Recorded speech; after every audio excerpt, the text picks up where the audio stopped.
Assalamualaikum warahmatullahi wabarakatuh. Perkenalkan, saya Anta Wijaya, pengadministrasi perkantoran pada Dinas Pekerjaan Umum dan Tata Ruang Kabupaten Cirebon.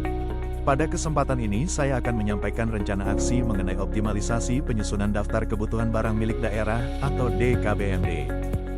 DKBMD merupakan salah satu dokumen penting dalam proses perencanaan kebutuhan barang di lingkungan pemerintah daerah. Melalui DKBMD, kebutuhan barang dapat direncanakan dengan lebih baik, sehingga proses pengadaan dapat berjalan sesuai kebutuhan dan penggunaan anggaran menjadi lebih efektif. Selain itu, penyusunan DKBMD yang baik juga mendukung transparansi dan akuntabilitas dalam pengelolaan aset daerah. Penyusunan DKBMD yang optimal memiliki peran yang sangat penting dalam pengelolaan aset daerah. Dokumen ini menjadi dasar dalam menentukan kebutuhan barang yang benar-benar diperlukan oleh setiap unit kerja.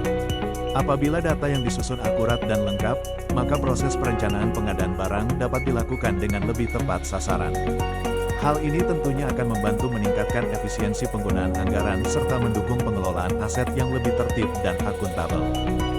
Dalam pelaksanaannya, masih terdapat beberapa kendala yang sering ditemui. Salah satunya adalah belum adanya prosedur dan format yang benar-benar seragam dalam pengumpulan data kebutuhan barang. Akibatnya, setiap unit kerja dapat menggunakan cara yang berbeda dalam menyampaikan usulan kebutuhan. Selain itu, proses validasi dan pengumpulan data sering mengalami keterlambatan sehingga berpengaruh terhadap penyusunan DKBMD secara keseluruhan. Kendala lainnya adalah pengelolaan data yang masih banyak dilakukan secara manual, sehingga berisiko menimbulkan kesalahan pencatatan maupun duplikasi data. Untuk mengatasi permasalahan tersebut, saya mengusulkan sebuah inovasi sederhana berupa format rekapitulasi DKBMD berbasis Microsoft Excel atau Google Sheets. Format ini dirancang agar lebih mudah digunakan oleh seluruh bidang atau unit kerja dalam menyampaikan kebutuhan barang. Data yang dicatat meliputi nama barang, spesifikasi, jumlah kebutuhan, kondisi barang saat ini, tingkat prioritas kebutuhan, serta bidang atau unit pengusul. Dengan format yang seragam, proses pengumpulan dan pengolahan data akan menjadi lebih mudah dan lebih terstruktur. Pelaksanaan rencana aksi dilakukan secara bertahap selama 4 minggu. Pada minggu pertama dilakukan identifikasi kebutuhan barang dari masing-masing bidang, serta penyusunan format kebutuhan barang. Selanjutnya pada minggu kedua dilakukan pengumpulan usulan kebutuhan barang sekaligus proses verifikasi dan validasi data. Pada minggu ketiga dilakukan rekapitulasi data untuk penyusunan DKBMD. Kemudian pada minggu keempat dilakukan evaluasi serta penyempurnaan format agar dapat digunakan secara lebih efektif pada periode berikutnya. Keberhasilan rencana aksi ini dapat dilihat dari beberapa indikator. Pertama, DKBMD dapat disusun tepat waktu sesuai jadwal yang telah ditetapkan. Kedua, seluruh data kebutuhan barang terdokumentasi dengan baik.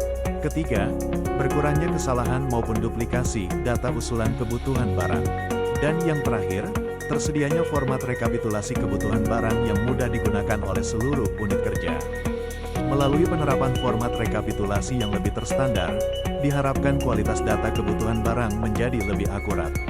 Proses penyusunan DKBMD juga dapat dilakukan lebih cepat dan efisien.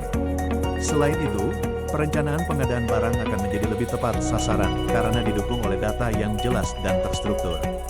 Manfaat lainnya adalah meningkatnya tertib administrasi barang milik daerah, berkurangnya kesalahan pengusulan, serta penggunaan anggaran yang lebih efektif. Pada akhirnya, upaya ini diharapkan dapat mendukung terwujudnya tata kelola pemerintahan yang baik atau good governance. Sebagai tindak lanjut, diperlukan komitmen bersama untuk membangun sistem pendataan kebutuhan barang yang sederhana, terstandar, dan berbasis digital. Dengan sistem tersebut, proses penyusunan DKBMD dapat berjalan lebih cepat, lebih akurat, lebih transparan, dan lebih mudah dipertanggungjawabkan. Selain itu, penggunaan teknologi digital perlu terus ditingkatkan agar pengelolaan data kebutuhan barang menjadi semakin efektif dan efisien. Melalui rencana aksi ini, diharapkan proses penyusunan DKBMD di lingkungan Dinas PUTR Kabupaten Cirebon dapat menjadi lebih baik dari sebelumnya. Data kebutuhan barang dapat tersusun secara lebih akurat dan konsisten. Proses penyusunan menjadi lebih cepat, serta dapat membantu pimpinan dalam mengambil keputusan yang tepat terkait kebutuhan barang dan pengelolaan aset daerah. Terima kasih kepada seluruh pihak yang telah memberikan dukungan dalam pelaksanaan rencana aksi ini. Semoga upaya yang dilakukan dapat memberikan manfaat bagi peningkatan kualitas administrasi dan pengelolaan aset di lingkungan Dinas PUTR Kabupaten Cirebon.